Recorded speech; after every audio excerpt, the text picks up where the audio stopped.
You talking to me? They're behind some of the greatest movies ever made. You talking to me? Welcome to WatchMojo.com, and today we're counting down our picks for the top 10 modern directors.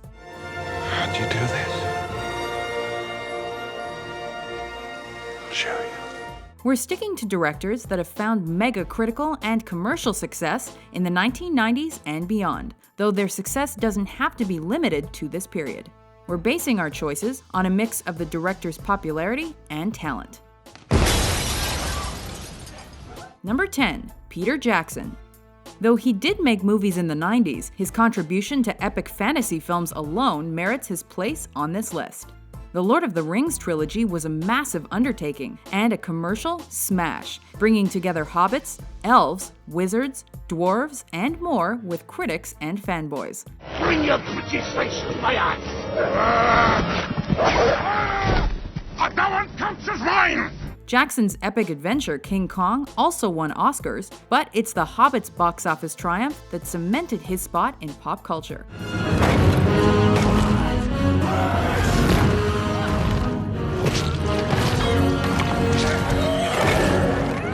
Number 9, Christopher Nolan.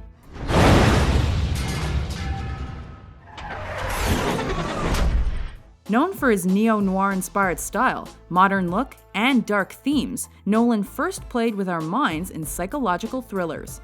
But audiences really took notice of this Brit thanks to his gritty Batman reboot, which recharged the superhero franchise and paved the way for one of the genre's finest. He's since mesmerized us, turned dreams into reality, and coaxed the Dark Knight out of retirement to the delight of fans. Impossible. Number 8, Ang Lee.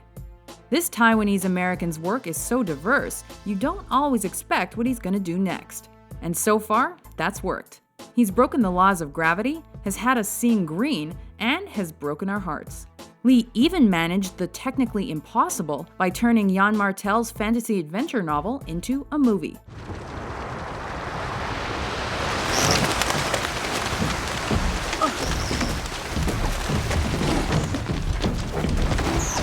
What's more, he's the first Asian to win a Best Director Oscar, a Golden Globe, and a BAFTA. Number 7, David Fincher. I feel a bit badly how we left it last time. Me too. After the dark and stylish Seven, What's in the box? Fincher made Fight Club one of the most talked about films of the year, despite disappointing box office returns and extreme violence. He then kept tensions high and brought to life the fantastical tale of a man who ages in reverse. How old are you? 7, but I look a lot older. Thanks to his visually exhilarating work and masterful storytelling, Fincher also thrilled us with an Oscar-winning drama and mystery flick.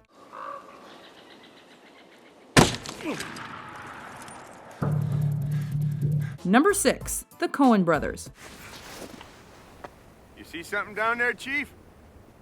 No, I just think I'm gonna barf. Jeez. Joel and Ethan Coen aren't just directors, they're also writers and producers. I am not Mr. Lebowski. You're Mr. Lebowski. I'm the dude. So that's what you call me, you know? That or his dudeness or duder or, El Duderino if you're not into the whole brevity thing. These brothers are known for letting their wit and cleverness shine through, which sometimes leads to dark and twisted results. Look at that bone. Whether it's an Oscar-winning crime flick, a cult hit, Donnie, please. or a satirical comedy, the Coens prove two heads are better than one. While they've excelled especially in Western-inspired films, their black comedies have also been critically recognized. If you ever carried out your proposed threat, you would experience such a shitstorm of consequences, my friend, that your empty little head would be spinning faster than the wheels of your Schwinn bicycle back there. You think that's a Schwinn? No! Number 5, Clint Eastwood. Ever notice how you come across somebody once in a while that you shouldn't have with? That's me. He'll He'll probably always be famous for his acting, but Eastwood's far from a one-trick pony. I don't think it's nice you laughing. He's been directing films since the 70s, but came into his own during the last few decades, winning Best Picture and Director Oscars for both Unforgiven and $1 Million Baby. His simple yet effective directing style has allowed him to explore many different genres and garner multiple accolades throughout the 2000s in the process. I am the master of my fate. I am the captain of my soul. Number 4. James Cameron. Come with me if you want to live. After establishing himself in the sci-fi and action genres in the 80s, Cameron infiltrated pop culture with Terminator 2. But it was his 1997 epic romantic disaster film that crowned him King of the World. Jack! This is where we first met.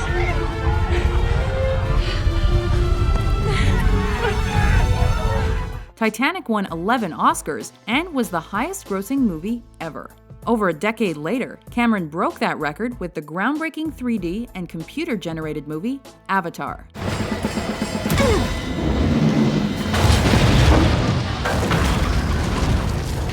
Number 3. Quentin Tarantino.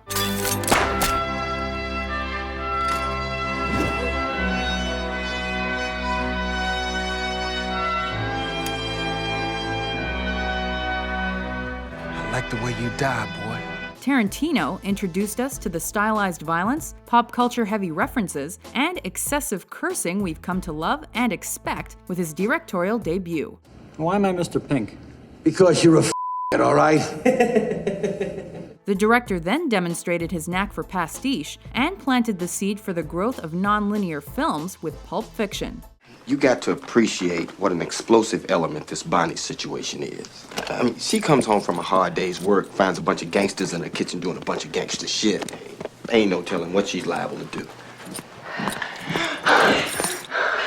With Kill Bill, he continued to showcase his penchant for different movie genres and has since managed 2 of his highest-grossing films to date. Ooh, that's a bingo. Number 2. Steven Spielberg. You're gonna need a bigger boat. After laying the foundation for the modern blockbuster in the 70s and 80s, Spielberg set box office records in the 1990s. Boy, do I hate being right all the time. He also nabbed critical and commercial acclaim after taking a more mature turn with epics like Schindler's List and Saving Private Ryan. Though he's been bashed for being too sappy, he continues to collect awards in the 21st century and remains one of Hollywood's most recognizable and influential directors. It is a self-evident truth that things which are equal to the same thing are equal to each other. Number 1. Martin Scorsese.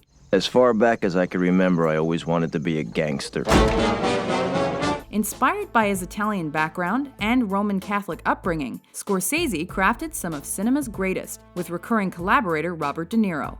Also known for featuring themes of violence and crime, Scorsese found further success in the 90s with Goodfellas. I'm funny how? I mean funny like I'm a clown, I amuse you? After pushing his actors to use their dramatic chops in The Aviator, he won his first Best Director Oscar for The Departed, and continues to produce critically acclaimed work today. Seems Maximilian doesn't like the cut of your jib, little man. Do you agree with our list? No! Who do you think is the top modern director? Be sure to subscribe to WatchMojo.com for more entertaining top 10s.